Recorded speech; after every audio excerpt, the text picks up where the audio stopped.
Wala nang choice. Apple, pag natalo, ikaw may kasalanan. I don't feel Lagot ka my na Pierce. legs.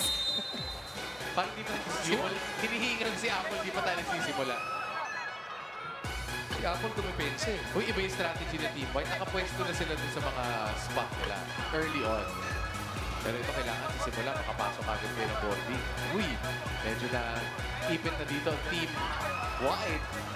Dito lang, Ito. disgrasya. Dito sila asa. Uy! Wala pa rin makapasok ng mid-range. 1 minute 30. Back shot. 30 seconds na nakalipas. Ayun. Free throw line na po tayo. Okay. Eto na. Inaabangan natin tira.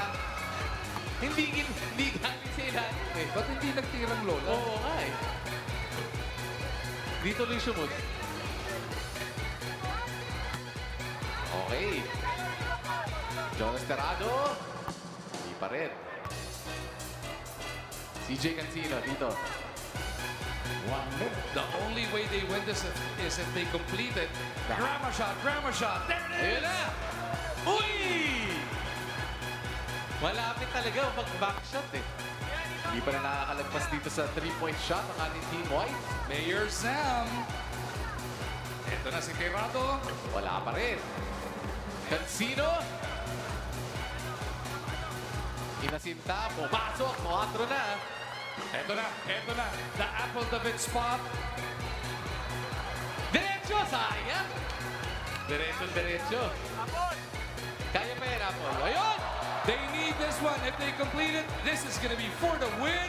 Mayor Sam. Pag half-court, kailangan pumasok yung half-court shot. Hindi ka masira yung shot clock ngayon. Ito na! Wala pa rin. 10 seconds. It'll be CJ for the win. Pag pumasok to, panalo kayo. Wala pa rin. Last shot. Hindi umabot. Tira mo pa rin, Apple. Tira mo pa rin, Apple. Shot number 5 was made at 22.8 seconds. At dahil It'll be unofficially Team Blue, but let's wait for it. ang official announcement natin ang mananalo sa ating Shooting Stars, Daily Fantasy Shooting Stars. Pero mukhang sa timer natin, mukhang Team Blue.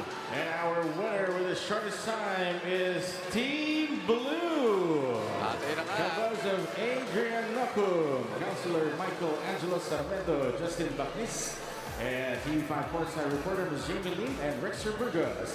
And now maybe calling as Senator.